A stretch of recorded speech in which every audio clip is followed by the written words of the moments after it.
Tersembunyi dari hingar-bingarnya kota, sebuah kampung adat di Cimahi, Jawa Barat tetap memegang teguh prinsip yang ditanamkan oleh leluhurnya. Dari mulai cara berpikir, sampai memilih apa yang mereka makan dan mengisi tubuh mereka. Inilah kampung adat Cirende. Hanya berjarak sekitar 16 km dari Bandung, kampung adat ini memang menyimpan sejuta pesona sekaligus keunikannya tersendiri. Salah satunya yaitu, nyaris semua warga di kampung ini mengkonsumsi singkong sebagai makanan pokoknya sejak awal 1900-an. Dengan bentuk yang mirip seperti nasi, masyarakat biasa menyebutnya rasi. Melansir laman warisan budaya, pada tahun itu Cirende mengalami bencana kekeringan sehingga terjadi gagal panen padi. Sementara suplai beras dari pemerintah Belanda sangatlah sulit. Di tengah kondisi seperti itu, sesepuh kampung pun pergi meninggalkan desa untuk mencari solusi dari masalah tersebut. Sesampainya di Cirebon, sesepuh itu pun bertemu tokoh yang justru memberikan saran yang mengejutkan. Bukan ilmu untuk menanam padi, tapi petuah bijak yang menjadi landasan hidup warga Cirende. Kata-kata bijak yang sebenarnya telah dikenal oleh masyarakat Sunda. Tidak apa-apa jika tidak punya beras, asal bisa menanak nasi. Tidak apa-apa jika tak bisa menanak nasi, asal bisa makan. Sampai kalimat berhenti pada tidak apa-apa tak bisa makan, asal bisa bertahan hidup. Dari situlah masyarakat Cirende menanam palawija sebagai pengganti beras. Dulu itu menanam padi 1918, sesepuh di sini menggagas karena padinya itu sama penjajah diambilin. Kita itu mau pindah aja ke selain beras. Kita menanam talas, umbi, jagung, dan lainnya.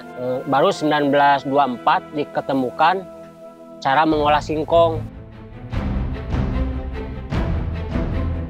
Mengkonsumsi makanan dari beras bahkan menjadi larangan masyarakat adat Cirende yang telah dijalankan oleh mereka secara turun-temurun. Hingga saat ini mereka menganggap bahwa beras merupakan makanan yang bersifat duniawi karena rasa beras yang begitu nikmat dapat mempengaruhi kehidupan sang pemakannya. Kalau sekarang Akang misalkan makan nasi beras, itu sangat tidak menghargai perjuangan para sepuh. Gitu. Makanya udah jadi kewajiban sebagai orang Cirende mewariskan, terus meneruskan apa yang menjadi kebiasaan.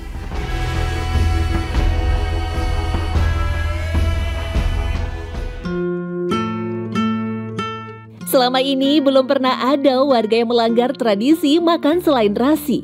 Bahkan jika ada undangan hajatan di luar kampung Cirende sekalipun, mereka selalu berbekal rasi untuk dimasak dan makan di tempat resepsi. Kalau yang dekat-dekat yang udah tahu Garut, Tasikma atau Ciamis itu udah tahu, Bandung udah tahu Cirende makannya begini. Nah itu langsung ya mawa mentahnya masak di sana. Kalau ada yang melanggar mungkin pindah makan jadi beras. Kalau dari masyarakat adat kayaknya jarang ya, tapi kalau ada pun sekalipun ada nggak ada sanksi apapun, tapi cuma sanksi sosial aja. Perasaan dianya aja gimana. Di batin itu kan beda, ada perasaan walaupun lahirnya biasa tapi batinnya kan melanggar, itu kan ada sanksi sosialnya lah.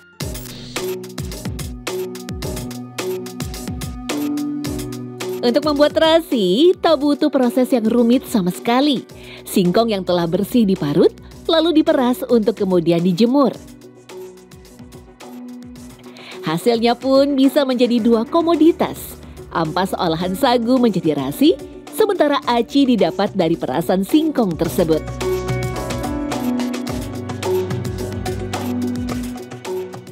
Karena rasi adalah sebagai pengganti makanan pokok, maka cara penyajiannya tidak jauh berbeda dengan nasi yang sudah matang. Rasi bagi masyarakat adat Cirende biasa disajikan dengan ayam goreng, tahu, lalapan, dan sambal sebagai pelengkapnya. Warga Cirende yakin keinginan leluhurnya mewajibkan makan rasi bukan tanpa alasan. Selain beras yang memang bukan satu-satunya bahan pokok, ada banyak kelebihan rasi dibanding nasi itu sendiri. Rasi dinilai membuat rasa kenyang bisa bertahan lebih lama, bahkan jika hanya dikonsumsi 2 kali sehari. Selain itu, rasi juga memiliki kandungan gula sangat rendah, bahkan sudah dijadikan makanan alternatif di berbagai daerah. Sini ada banyak penelitian dari universitas katanya singkong itu lebih baik karena kadar gulanya udah hampir nol, nggak ada kadar glukosanya, bagus buat diabetes. Sakit ya jarang sih, ya.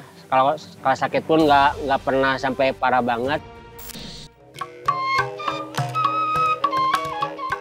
Dihuni oleh 367 kepala keluarga atau kurang lebih sekitar 1.200 jiwa, penduduk kampung Cirende yang sebagian besar memeluk kepercayaan Sunda Wiwitan ini bukan berarti tertutup dengan dunia luar.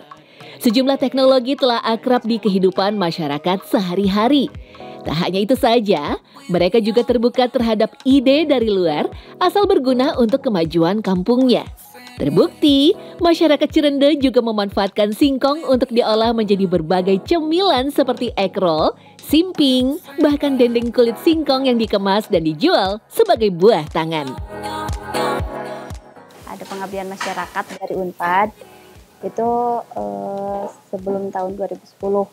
Nah, itu ada bikin egg roll, dia praktek membuat olahan dari singkong gitu.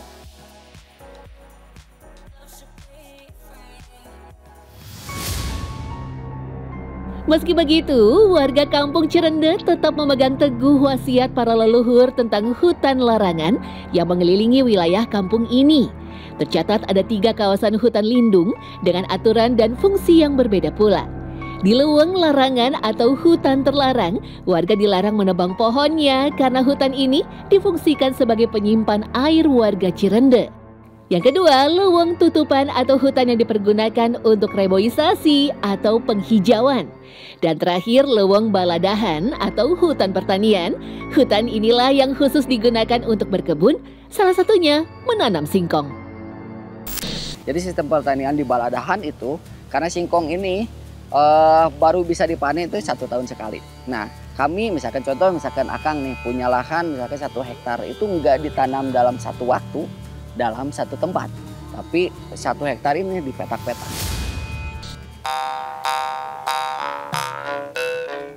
Masyarakat kampung Cirende juga memiliki kesenian khas bernama karinding dan gamelan yang biasanya ditampilkan dalam ritual upacara adat tertentu. Seperti upacara adat tutup tahun ngemban tahun sebagai sarana ucapan terima kasih masyarakat Cirende kepada Sang Pencipta atau hasil panen yang diberikan selama 1 tahun.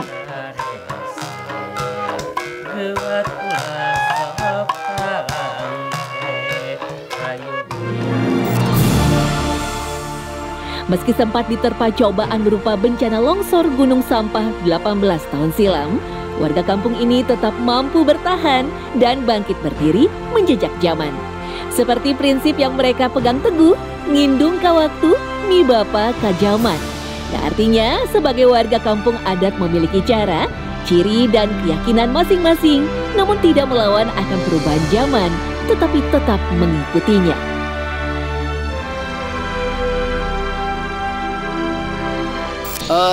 Sampai akhir hayat saya akan makan singkong dan saya bangga menjadi orang Cirende, dan kebanggaan ini akan diwariskan ke anak-anak, ke anak cucu nanti sampai seterusnya.